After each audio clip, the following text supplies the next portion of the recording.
getting rid of this COVID situation. And here we go, game 2. Here we go, game 2, and we have started with the king's pawn again. So white opening, and okay, we don't see the Spanish this time, we see the Italian game. This is how they battled several times in the New Chess Classic last month, but it's also how they battled yesterday or in the prelims of this event. So what will Magnus come up with from the white side? He's had a decent amount of success with this opening against Nakamura.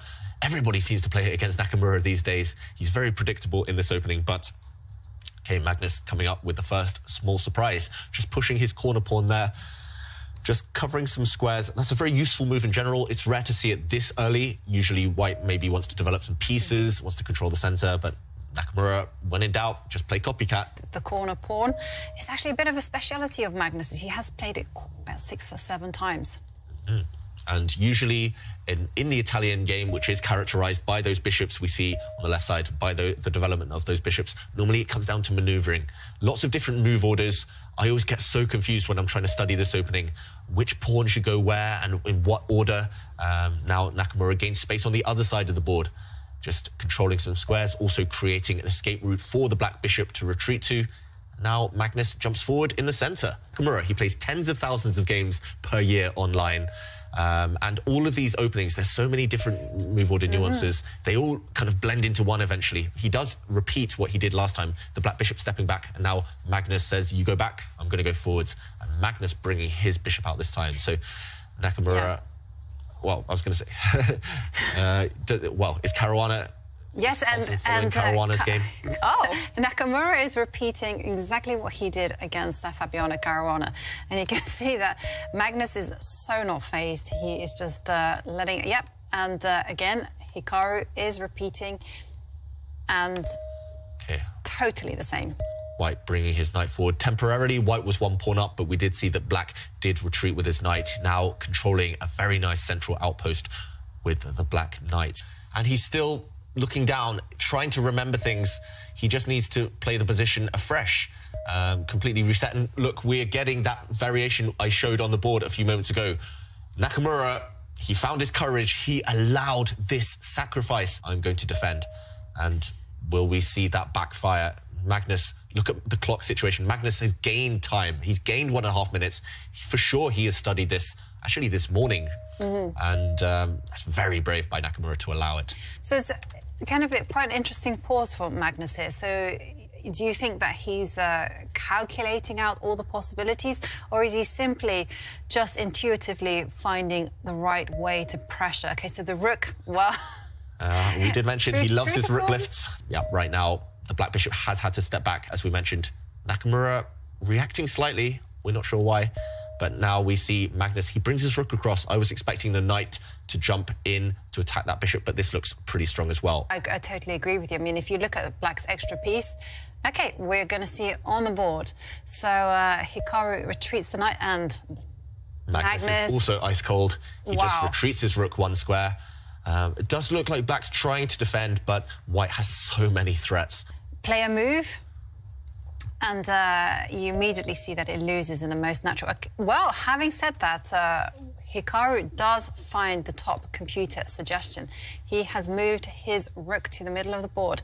And how is Magnus going to fight this?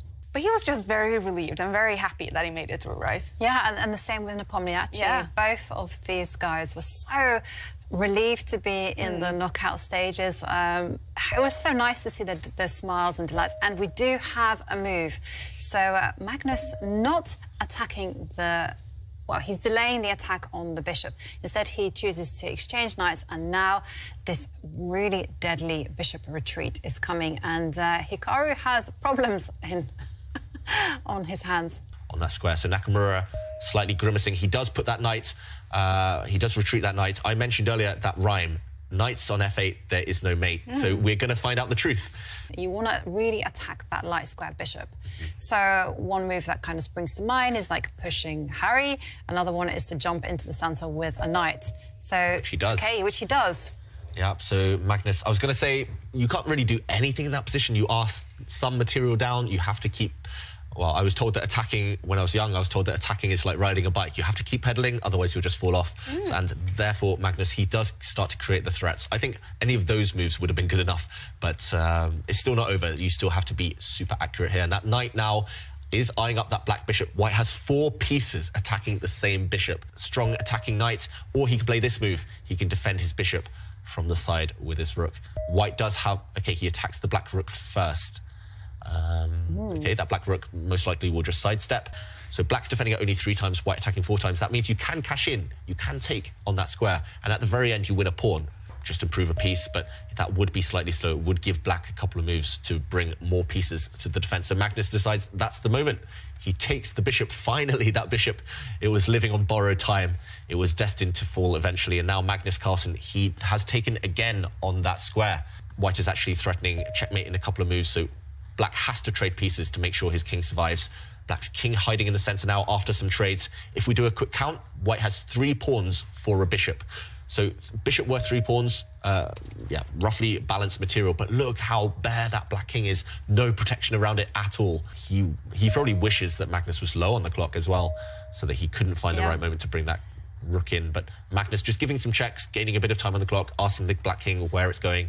OK, well, he's actually made a move, and he's put his king on the edge of the board. OK, we don't need to bring up analysis board because Magnus is going to show it. Let's show it. OK, this white rook is going to do the final job. If you could imagine picking up this rook and planting it on this square, this would be checkmate. So that's why Magnus, he's aiming towards that square.